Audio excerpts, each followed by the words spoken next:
Welcome to the Powerlifting and Power Ballads podcast, where we bring you a weekly dose of powerlifting news, tips, and training advice with a touch of 80s rock ballads. This podcast is presented by Team Roar Powerlifting, your source of the most comprehensive coaching and meet day preparation. Here are your hosts, Josh Rohr and Laura Sturm. Welcome to episode 200. What the hell? 200? Really? 200. Wow. Well, how are you, Josh? I'm excited to be on episode 200. Who would have thought? Who would have?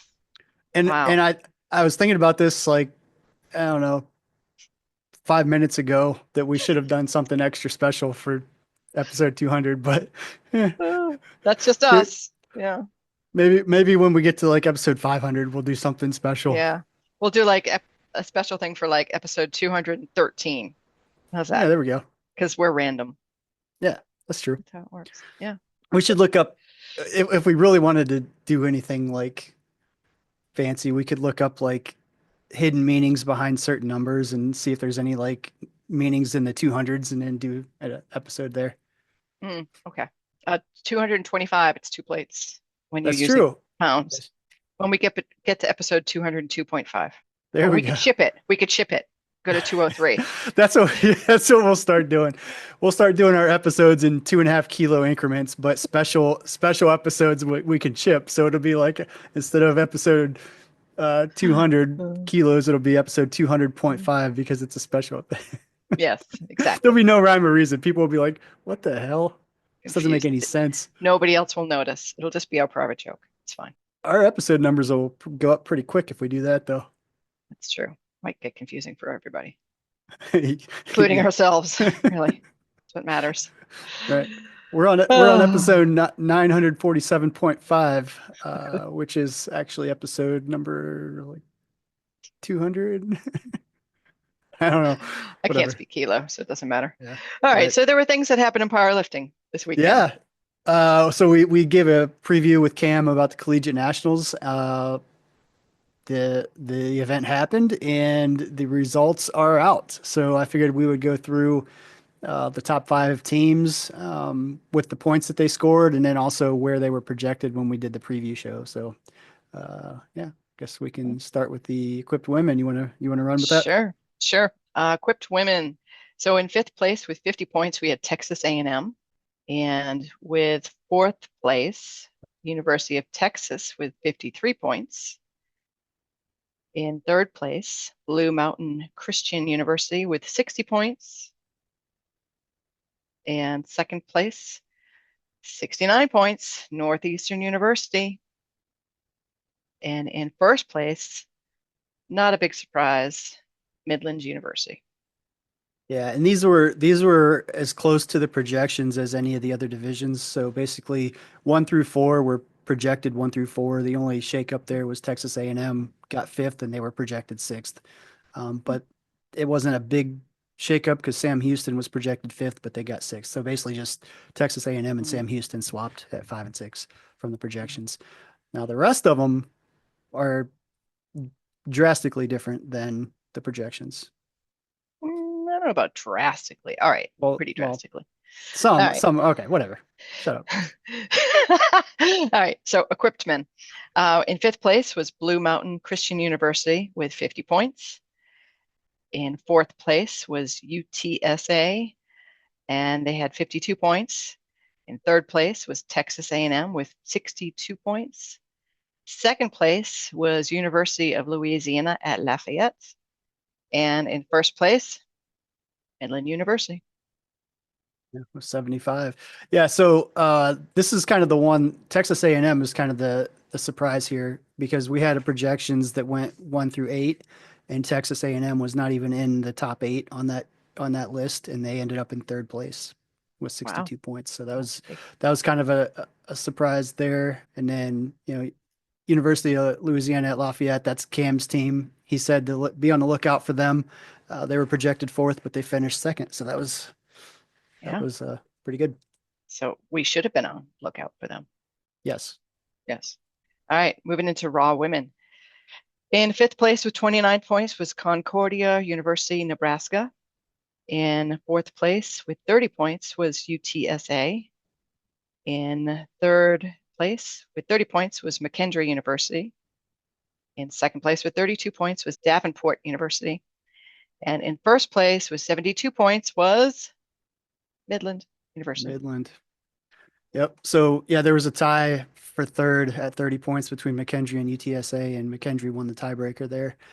No real surprises there in how the placings went. I mean, the only one, I guess, Texas A&M was projected fifth, and they ended up in eighth. And then, Concordia was projected sixth, and they snuck into fifth. So the top five were basically what we expected. Maybe not exactly in the order, but yeah, it was pretty good. Boy, big point difference between second and first place there. Yeah, that was but very close second to sixth. Right, very. Yeah, like one yeah, lifter probably could have made a difference. Yeah, Midland ran away with the raw women for sure. That was the most lopsided division from first to second. All right, so for raw men, fifth place with 30 points was Army, and fourth place with 33 points was UTSA. And third place with 37 points was Texas A&M. And second place with 44 points was McKendree University. And in first place with 69 points was Midland University. Yeah, so Midland swept it again. I know they missed the sweep last year for the first time in 3 years, but they swept again this year. So they are definitely the team with the target on their back next year. Again, still. Nothing's changed. Yeah. That's what you're saying, basically. Yep. And then the best lifters from the meet, the female equipped Zariah Patterson from Blue Mountain Christian University had a 584 dots. In the female raw division, Haley Clayton from Army had a 513 dots.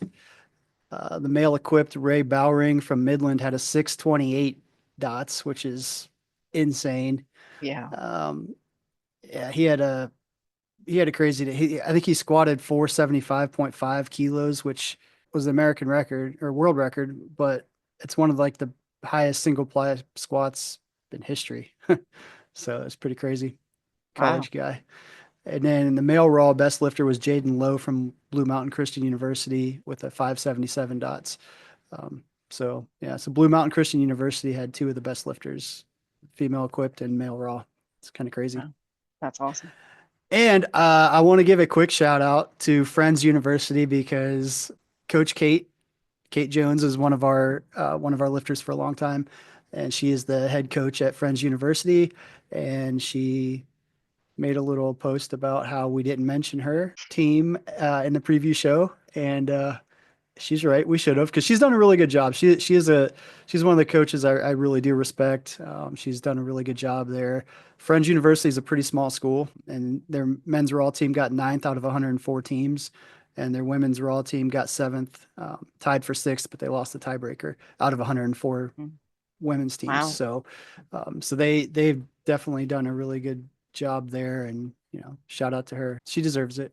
I mean, out of 104 teams to have a small university do that's right. Pretty awesome. Much appreciated. Yeah. And I think this is her second year as head coach. So, I mean, hasn't had them that long either. So to be competing at that level in that amount of time is pretty impressive. Shout out Coach Kate Jones and Friends University. Woo, woo. Cool. So, one other thing I wanted to mention about kind of the collegiates there. So the University World Championships, the qualifying is primarily based on Collegiate Nationals. So if you were on a top 3 team for the men or women from either 2024 Collegiate Nationals or 2025 Collegiate Nationals, you get to field a team, and you can field that team with anybody, whether they competed at Collegiate Nationals or not. So the top 3 teams get to field their own roster. And then individually, if you place top 3 in your weight class at either 2024 or 2025 Collegiate Nationals, you are eligible to compete as well. And in collegiate men with a 450 dots and collegiate women with a 400 dots, both raw and equipped, are eligible. So this is going to be a pretty big meet. It's going to be in Waltham, Massachusetts, which I believe is that close to Boston? Yeah. But here's the thing, though. It's registration. Waltham. Waltham. Waltham. All right. Not Waltham. Sorry, I apologize. But registration is only open till April 10th because that meet is happening in May. So it's a quick turnaround. So basically, this was the last qualifier for it. So if you're interested, if you qualified, like you need to get signed up like in the next day, literally. Literally. And you can find registration if you go to maplewood-productions.com. You can find the information about the IDFPA, USAPL Student, and University World Championship. Should be a good one. Yeah, sure. All right. Moving on. Moving on. All right.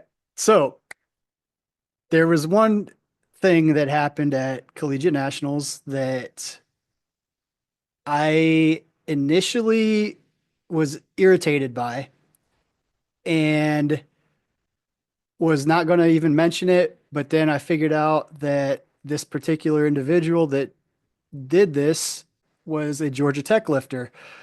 So 10 minutes from my house. So they're a local lifter. So what I decided to do, and this all makes sense in a second.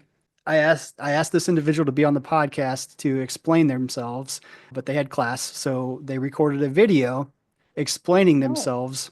But here's what happened. So Daniel Tikalsky, he he did a whole bunch of weird stuff. For example, his opening squat was 75 kilos. Actually, all three lifts, his opening lifts were 75 kilos. On his opening squat, he did a full good morning. He did a 2-second pause at the bottom, and then he basically came back into a straight leg good morning and then stood up. 3 white lights. Then he jumped to 125, which is 275 pounds, and did it with normal technique, except he did a 5-second eccentric, 5-second concentric. Good lift. And then he went to 160 and did a normal squat, and it looked like a first or second warm up. It was super easy and ridiculous. And his squat PR is okay. 242.5. So he finished with 160. Bench. He opened with 75 kilos and he unracked it with his right hand on the center knurling and his left pinky on the ring. Completely off center, came down, paused, came up, got 3 white lights. He hit the rack, the left plate hit the safeties, obviously, because you're completely off center. So he went up 2.5 kilos to 77.5 and did his hands the opposite way. He put his left hand on the center knurling, right pinky on the ring, came down, right plate, hit the safeties again. He got down to his chest and then came back up and he got turned down 2-1 with blue cards for downward motion. And I watched the video. I don't think there was downward motion. It definitely stopped, but I don't think it came down. So I think if he wanted to, I think he probably could have went to the jury and got that one overturned. But regardless, he went up to 160 on his third attempt and did it in a normal grip and got it fairly easy. Looked like a second attempt. Again, his PR was 185. Then comes the deadlift. His opening attempt was 75 kilos. He grabbed it with double underhand, stood up and curled it and paused with the bar right at chin level. Got the down command, set it down, and there was a very, very long delay from the referees, probably trying to figure out what the heck they just saw. And the lights came on. It was 2-1 good. The one ref gave a red light with a yellow card. The funniest thing of all of that was he wasn't wearing deadlift socks. He somehow made it out onto the platform without the technical controller stopping him. So he got 2-1 good lift for curling it, and then jumped to 160 on his second. He did it normal, double overhand, super easy. Looked like a one of his first warm up sets, and then he put a 0 in for his third. But Oh, his deadlift PR was 255. So to say this was outrageous would be would be an understatement. yeah. Yeah. But I've always wondered what would happen if you curled it and held it at your chest. Not that I ever would or could. So were the refs just so stymied that they were like, well, technically, uh, okay. So that's the thing. The rules, tie goes to the runner. So any benefit of the doubt goes to the lifter. And outside of saying that it's not actually a deadlift, it's a barbell curl, I don't know what rule it violated Right. because the bar did not descend once it started up. He maintained control on the way down. So I will say this though, if I was in the chair and had to make a split second decision, like even knowing that the benefit of the doubt goes to the lifter, I would give it a red light because it wasn't, it's almost like a failed lift. Like, it's a failed lift, right? Well, Yeah. that wasn't a deadlift. That was a barbell curl. So it wasn't one of the competition lifts, in my opinion. So I would have red lighted it.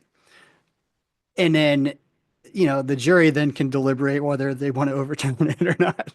Right. But the jury did not overturn it. So my assumption is that this is fair game. And I really would have loved to have him on here to explain why he did all he did, but we have the video that we're going to put in here anyway.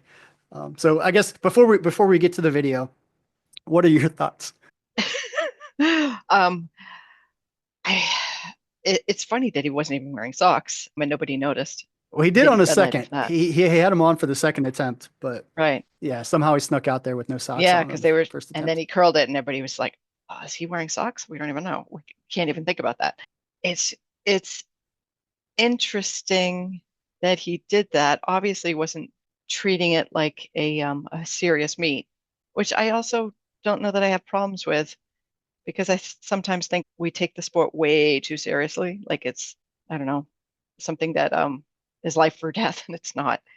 But yet at the same time, I'm like, well, aren't you still there to do the best that you can on the platform? And in a way, are you mocking the sport? So I'd be interested. I want to see the video now to Well, you'll find you'll, out you'll like get to. what. So my here's my first like. So I listened to his video, but these are my thoughts prior to listening. And I guess I'll say too that my opinions haven't really changed after listening to it. But my initial reaction was pissed off because I take the sport seriously and everybody else should too. And then I'm like, well, it's not really my so this is my internal discussion here. So then it goes to, well, who am I to say how everybody else Right, should takes take it. should take the sport? So then I'm like, okay, well, all right. So I can personally be upset by it, but I should not be able to say that everybody else should be upset by it because he qualified. He deserved to be there. It's kind of like I compare it to that well, this is not exactly a great comparison, but the lady that did the breakdancing at the Olympics obviously Mm, qualified to get there somehow. I don't know the whole details of that, but like that was like those 9 attempts were his to do what he wanted. So then I thought, okay, well, if I'm going to be upset about this, then shouldn't I be upset with a lifter that comes out for their third attempt deadlift after they've already secured the win and they don't even make the attempt, they just walk around and shake hands? Like that's just kind of that's not actually participating in the sport, but that's showing respect. So after mm, like debating myself for hours, I have come to the decision that I'm okay with it. I was not justified in being pissed off about it, I guess, because it's not up to me to decide how other people right. use the sport. The sport's for everybody. Like he qualified to be there, like he met the standards. So then at that point, like, he can choose to do what he wants. So I, I, I gotta say, I'm still scratching my head a little bit about like my world has just been flipped upside down basically by this whole thing. Like, I mean, I have seen people do a deadlift and hold it at the top, and when the ref says down, they still stand there and hold it and kind of like look around and you know go to the audience or stare dead at the chief referee's eyes, right? Like in your face. I mean, what's the difference, really? right. Yeah, and And that's the thing. Like, I kept trying in my mind to like make an argument why this was bad because I wanted it to be right. Like that yeah, was my first instinct. But you know, was he was he disrupting other competitors? No, he was doing it during his attempt. Like, was he mocking the sport? No, I mean, maybe, I guess, but if the lifts passed, then he was not breaking any rules. So therefore, Did his shenanigans cost his team a place that they would have got had he not done that? for the men's Raw, I looked up the team roster, and he was the only lifter listed for Georgia Tech on the men's Raw side. Yeah, okay. So no. So he could do what he wanted. So the only thing, so I did look up the numbers. So he placed 25th out of 25 in his weight class. So he was last. His best total was 677.5, which would have placed him 21st. And his best lifts that he's done in competition added together actually total 682.5, which would have been 20th place. So there is, the difference between 25th and 20th. Like, to me, again, Josh, personally, that's important. But that's me. So, if you're, yeah, it's like, Yeah. I don't know. There's some, I don't know if it's Buddhist or something saying that says, there is no such thing as good or bad. It's only a perception of it. Right. So, yeah. Yeah. So the longer I sit with this, the more I'm okay with it, the more I'm actually intrigued by it. But so can we hear his video?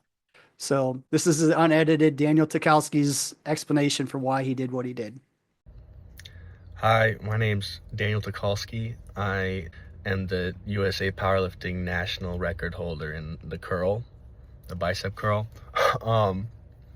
Yeah, I'm a lifter with Georgia Tech barbell.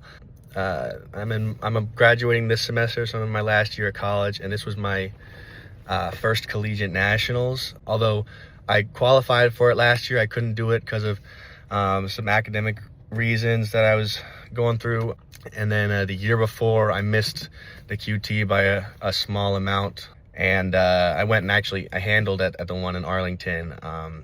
So this was my third CNATS, but it was the only time I got to compete. So yeah, I qualified for this meet back in September at Rawnats, and I qualified for Rawnats back in November 2023. That was my PR total, and so like I've last year and a half or so, I've kind of been training powerlifting on and off, just because I've been dealing with, I go to Georgia Tech. It's a very hard school. I'm a mechanical engineering major, so I've been going, doing school, doing powerlifting. I'm doing other sports as well. I'm a boxer too. Actually, last week I competed at USIBA boxing nationals for collegiates too. So yeah, I haven't really been as focused on powerlifting the last year and a half, but I got into a training arc before Rawnats where I got up to my previous strength pretty much on squat and deadlift, not really on bench. But I went there and I competed because it was my first nationals. Wanted to have fun. It was in Salt Lake City. I love Salt Lake City. Spent part of my childhood there. And then I hit 665 kilo total there, which is the exact QT for CNATS. So I had the option to do it if I wasn't too busy with my last semester of college. And so I registered for CNATS when it came out, and I was excited to go. And then in the last few months, I really still didn't end up being able to prep very well. So I knew I wasn't gonna come into nationals with my best performance, and even if I did come in with my best performance, I'd be near the bottom of the rankings. So I figured I'd show up and not bomb out and have some fun. My last collegiate meet. Also, it's in Oklahoma City. It was in Oklahoma City this year, and I'm from Oklahoma. I live about an hour away. So I had a lot of reasons to come do this, even though I wasn't going to perform my best. So I figured I'd just have some fun, and that kind of started the idea of kind of doing the most fun things I could on the platform. And so I looked through the rule book in the days prior, actually at the venue, I was cheering on my teammates, and I found out a couple the kind of fun things I could do. Squat was kind of the most fun thing I think you could technically do on squat is a pistol squat with a barbell on your back, but you'd still have to meet some of the anatomical depth requirements, which would be really tricky unless you're really flexible and good at calisthenics. So I just goofed around on squat. And then bench the coolest thing I found to do was asymmetrical grip, which is explicitly stated as allowed in the rule book. I wanted to do one side and then the other side, but the second attempt got red lighted because I gripped too close to the middle of the bar and it got shaky, so there was some downward motion there. What I wanted to do initially, what I thought my first idea was just a symmetrical total, so same squat, bench, and deadlift. And I knew coming into this, like, about my strength and bench, I could bench about, probably 352 was what I could definitely hit on the day. So that's what I chose for my third attempt, or my last attempt for all three lifts. So I took an 82.5 kilo jump from my second to my third bench and hit it. So that was fun. And then, on deadlift, I looked in the rule book and nothing explicitly says that you can't do a bicep curl on the platform. I looked through, actually, I've corroborated this. The IPF rule book doesn't say it either. And it just says, like, you have to finish. It says you have to stand up, stand erect with your shoulders back in the finished position. But nowhere in the book does it describe the finished position other than that, So technically, if there's no downward motion, and you keep going upward after, you've stood up and you stay standing up, it's a good deadlift, even if you do a bicep curl in the last half of it. So, yeah, we actually had a whole strategy. My handler was my childhood friend. He lives about an hour south of Oklahoma City, and I've coached him in powerlifting a little bit. I mean, he's not powerlifting in a recreational sense, because he just wanted to get stronger. So he knows a bit about powerlifting. He's followed me throughout my powerlifting experience. So I thought it would be fun just to have a person who's never competed in powerlifting or handled in powerlifting come handle me at nationals.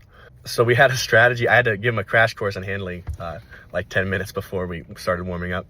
But yeah, we had a strategy that if the referees red lighted my first deadlift attempt, because I looked in the rulebook and I was also said that there was no exception to the 1 minute after, like 1 minute to put in your attempts after you complete your lift rule. So he was going to give me a pen and paper on my phone, which had screenshots of the deadlift rules of performance and the deadlift rules of disqualification and stuff.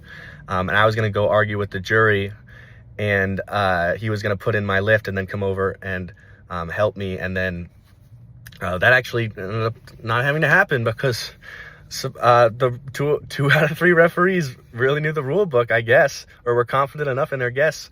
So yeah, that was a great time. It's kind of crazy how fast this video blew up. All my other videos on my lifting account are just me like training and then some meet recaps, and but this was, I mean, there's some other stuff in there. There's an edit of me skiing, which was fun. But yeah, this just took off. All my friends reposted it, which I expected, which I love.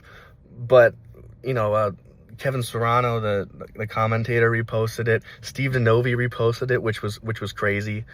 Yeah, so many people commented and liked on it. That was really fun, and it's pretty unanimously everybody enjoyed this. So I'm really happy. I mean, at the meet, everybody was really enjoying watching it too. Back in the warm up room, people were laughing and giving me fist bumps and asking me what was going on and stuff. So that was fun. A couple of times I just, as a cop out, I said I was injured because I didn't want to explain this whole thing. But yeah, I think largely the whole powerlifting community and everybody's enjoyed it. So yeah. And then I just want to make a note. There's one comment that I saw that actually makes like the best case for why this could be red lighted, and that was it references a rule at the very beginning of the rule book where it's like this rule book is inherently prescriptive and it describes what is allowed, and any like variances or exceptions or stuff are inherently prohibited or something. But then you look at the rest of the rule book, and half of the rule book is language that's saying stuff is not allowed. So half of the rule book is contradicting that rule. And then there's the matter of the most famous variation in powerlifting, the sumo deadlift, right? And you can argue it's a deadlift, so it's not a variation of the deadlift, but at the end of the day, one of them's called conventional and one of them's called sumo. So categorically, conventional is the deadlift, and sumo is a variation of it, even if they're both types of deadlift. So, the most famous variation of lifting in powerlifting isn't prescriptively allowed in the rule book. It never says you are allowed to have your feet outside your hands, or you're allowed to have your grip inside of where your feet are placed. Even though it doesn't say you can't have your feet outside your legs, it doesn't say you can. So according to that rule that was referenced, that wouldn't be allowed. So yeah, the one rule that does sort of refute whether this would be allowed is basically just a cop-out that is constantly contradicted. So it's not a good rule in the first place. It's just insurance. But I'm excited. I really hope the USAPL and hopefully like the IPF gets a hold of this too and makes some rule changes, because I think that'd be fun to have an effect on that. I do ask that they call it the Daniel rule or the Tikalsky rule. A third option is the Roll Bees rule. Go Jackets. But yeah, I was just glad everybody enjoyed this. It was either everybody enjoying this or everybody being really mad at me and me getting disqualified for being unprofessional. So I'm glad the former happened. Thanks for having me, guys. Appreciate it. All right. So there you have it. That was his reasoning. You can make your own decisions on how you feel about it.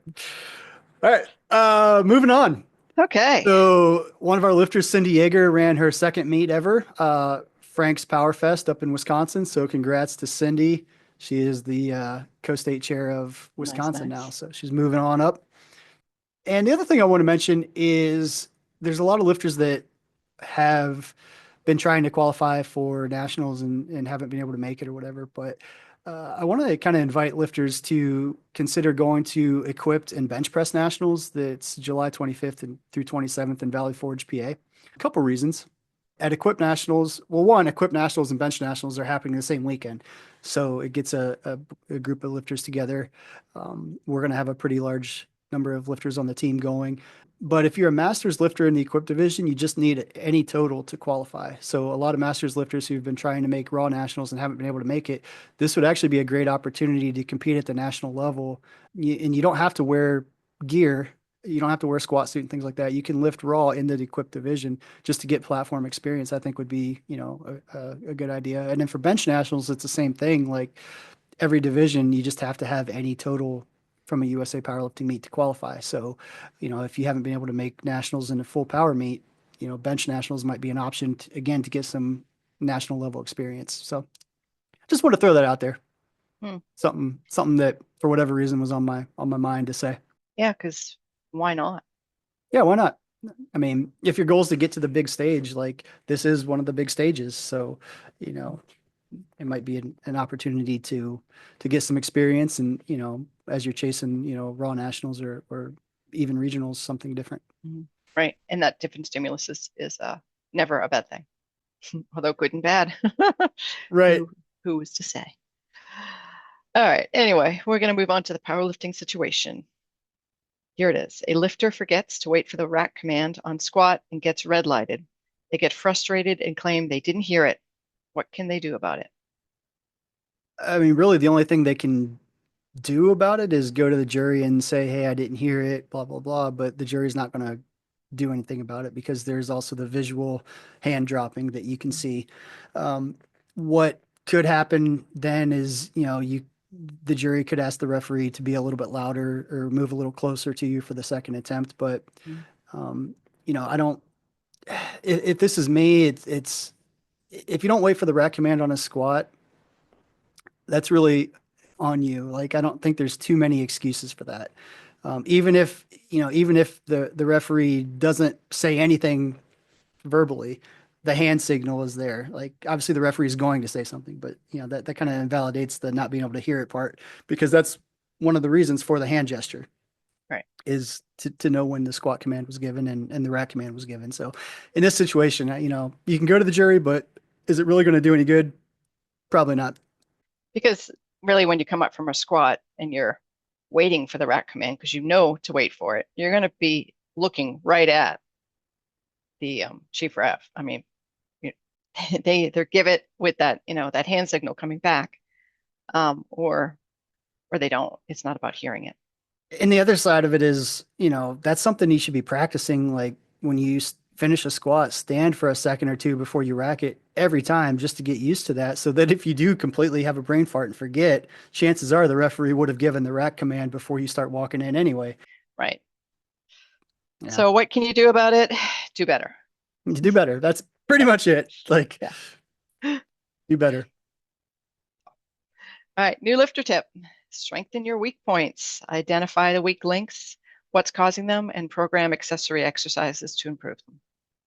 Yeah, I mean, again, this doesn't have to be overly complicated. I think a lot of lifters, they see other people doing certain moves or certain lifts and they want to mimic that. But, that works if you're, those exercises are targeting your weak links. But the whole idea, and this is why I'm really big on custom programming versus just doing like template stuff, is everybody has different leverages, everybody has different weaknesses, different imbalances.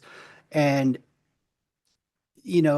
that requires individualization in terms of, exercise prescription. So, there can be a lot of similarities and some overlap stuff, but, every one of our lifters that we program for, like every single exercise is in there for a reason to target something specific. And, it's not just like, I always make the joke because, some people always are like, why am I doing this? Well, I have an answer and, I'm always excited to explain that answer. But, the joke at one point was that I have a wheel on the wall that I spin and whatever it lands on is what I program, just because sometimes it seems random to people, but everything is very much for a reason. And I do think that, lifters, especially when they start hitting sticking points or they feel like they're not progressing, everybody has a weak link. And if you're not progressing, it's because you're not addressing that weak link as efficiently as you should be. So, maybe it requires a different strategy, maybe a different exercise selection, and maybe this is the very general explanation too. Like it goes beyond just this programming of the exercises correctly. I mean, there's the volume, there's the sets and reps, the frequency, how you actually perform it. I mean, are you just going through the motions? Are you applying effort to these? I think all of that stuff matters. But yeah, in short, you know, this is where a lot of people I think start going off the path and they get away from really focusing on what they need individually. Agree. I mean, and some of these exercises could be even flexibility types of things, like improving range of motion. Right. If you're not getting depth on squat, like why are you not getting depth on squat? Yeah. So, I mean, if we want to play that, so, if you're not getting depth on squat, what's likely happening when you get to the bottom? You're likely bending over further and further with your torso, trying to get down. So then that puts you in an even, worse leverage coming out of the bottom. So it's like a snowball effect, like chain reaction. When one thing isn't working correctly, you know, XYZ also ends up not working right. So, All right. yeah. So that's all I have to say about that. Do you have any random BS? Random BS. We're getting our Bs tomorrow, so I'm going to have more random BS coming your way. Oh, let me circle back real quick. Okay. So Daniel Tikalsky, he's from Georgia Tech. They're the Yellow Jackets. Yes. On his deadlifts with chalk, he wrote "roll bees" in real big letters. Like, because like Alabama's Roll Tide, so he wrote "roll bees" for Yellow what? Jackets. Like He wrote on his singlet with on his chalk singlet. on his singlet. Roll bees. So when he came out, his chest said "roll bees." Okay. I Wow. forgot So about that's I just, forgot yeah, I didn't catch that. I forgot to Well, mention I'm that glad part you- until I'm glad you just pointed now. that out. The random BS reminded me of it. Wow. So that's all I have then Got it. So that's the random BS for today. for today. Yes. Awesome. It's pretty Sounds good. random. It is. Oh, and I meant to mention to you, I mistakenly found myself at the what was it, Collegiate Nationals for, it was Collegiate and something else Nationals for Powerlifting America this weekend, because I went to a USA weightlifting meet that ended up being at the same venue at the same time.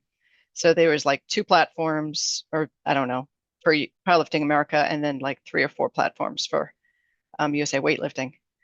And so I found myself having to give money to enter to be a spectator. And I was just like, oh, all right, this is also Powerlifting America. So I was petty and I wore my USA Powerlifting shirt. Nice. Just when I thought I couldn't get more upset with what you were telling me, you do something like this and totally redeem yourself. Thank you. Thank you. Thank you. Yeah, I mean, it was interesting, but I was just like, oh, I would have thought this meet would be a little bit bigger. And I mean, basically the equivalent of Collegiate Nationals, right? Yeah, well, it's not the equivalent, it's the same Well, name. supposed to be, but yeah. So, but I mean, it's always good to see people from the powerlifting world in whatever capacity they choose to do it. Right, wrong, good, bad, I don't know. So it was good to see that. But for the most part, I watched the weightlifting meet because that's what I was there for. And I'm just like totally like had my, my head on this tilt, like, I don't understand what's happening With because just the way weightlifting? the weightlifting just works so much different than powerlifting meet. I mean, there's no rack heights, but also just like the order of lifters and how That's the thing that you're stuck on is there's no rack heights. no, that was just part of it. Not the fact that there's no racks. There's The no rack rack. heights. Well, I just felt bad for the spotters, not the spotters because they don't spot anything. The loaders, you couldn't call them spotters and loaders. They're just loaders. Like the bar changes so often. Like they'll be like, okay, the weight's 65. Nope, the weight's 66. Nope, the weight's 67. It's like every time the loaders would sit down, they'd call out a different weight change. So it just was like I kind of felt bad for them every time they sat down. They'd be like, oh. Of course, they didn't have that body language. That was just in my mind. And just putting another little change plate on there. And I was like, wait, you can go up by a kilo? Huh? That's weird. And all of their attempts are so close together too. Like they're not like even 5 kilo jumps. They're pretty small for the most part. So powerlifting way back when used to be, it's called the progressive system. It used to be that way where, the weight on the bar literally it only went up. So, if you are the heaviest squatter, then you literally follow yourself and do your 3 attempts after everybody else is done. Yeah, that would be a lot. I mean, it was a lot just to see. There was one lifter that her first clean and jerk was after everyone else had already finished. So she had to follow herself. But some of the things that she did to kind of slow it down was to make sure she put in 2 changes. So she bumped twice for each of those. So she got a little extra time. But it was just kind of like, and even like when somebody missed a lift and then they were like, all right, well, she's going to come back and take 70 again. And then, there'd be 3 lifters that all would be at 70. Well, how did they figure out who the lifter was going to be? Because they'd have it one way and then like, nope, lifter changed. I'm like, well, the weight didn't change. Why did wait, what? So it was kind of interesting. It definitely was a lot more low key too. Like it wasn't, the fanfare of, the Jumbotron with Gino and loud music. Yeah, totally different. Yeah, I've watched weightlifting before and, it does, I don't, it has less entertainment value, I think, because there is so much more downtime. Yeah. And like, if you truly are interested in the sport and like you're keeping track of the numbers and stuff like that, that helps, but there's so much downtime. So I think it'd be interesting to see weightlifting if they did go to like the round system, like powerlifting, where you get, there's 3 rounds each flight. It'd be interesting, but I don't know. I don't know all the ins and outs of weightlifting either, so I don't know how that might affect other things. Yeah, I'm sure weightlifting purists would be like, oh, no. Oh yeah, of course. Of course, but yeah, it was interesting because it wasn't as ramped up like on those last things, but there was definitely a lot more chess playing from the beginning, from the first bit. So it was like the whole thing was a chess game instead of just. Yeah. Well, I mean, it is with powerlifting too. It's just naive of me to think that it's only deadlifts. Right, and then so I was thinking about this too. So last week we went to the Savannah Bananas game. Have you heard of them? Oh, I love the Savannah Bananas. You got to go? Yeah, we went. They played at Truist Park in Atlanta. Yeah, I yeah, guess yeah, 2 weekends ago now. yeah. I wanted to go, So but I was just like, I want to go to a small stadium to see them, yeah, not that. but it was very interesting. So of course my mind goes to like, how can we implement some of this in powerlifting? But the interesting thing Hmm. was they had. I mean, it's baseball. Like the game is not scripted, but they have different rules. So like they don't keep score per inning. It's just whoever gets the most runs in the inning gets 1 point. So like if you're if the first team at the top of the inning gets 0 runs, and then as soon as you score a run at the bottom of the inning's over because you won the inning. You don't keep playing. So it speeds it up. Hmm. Yeah. But the interesting thing is like when a batter is up, like they pitch as soon as the pitcher gets the ball back, he winds up and throws again. Like so it's like it is moving. Uh, So like there's no downtime. The only downtime in the game is like they have planned like dances dances. I know. or they like they like turn the lights out and everybody turns their phone on and they play a song Yellow by I can't remember who sings it. But as soon as it's over, boom, it's right back to the game. So like there is literally 0 minutes where your attention is just like wandering because you're like entertained the whole time. So then I'm thinking, Wow. okay, how can we do some of that with powerlifting? So as the bars being loaded, like what could we do every attempt, like something quick or the 10 Dancing minute breaks. referees. Yeah. So a lot of people like yeah, like the at the game the home plate umpire was like twerking and things like that, like when a song came on, like so the argument would be like that makes it very, very unprofessional. But the game itself was very competitive and it was unscripted. Like it was an actual game. Hmm. It was everything else was around the entertainment for the fans. And I don't know, I just thought that just blew my mind. Like it was really like I Yes. enjoy going to a baseball game, but this was just different. Like it Mm, was literally 2 hours of just like what's coming next. yes.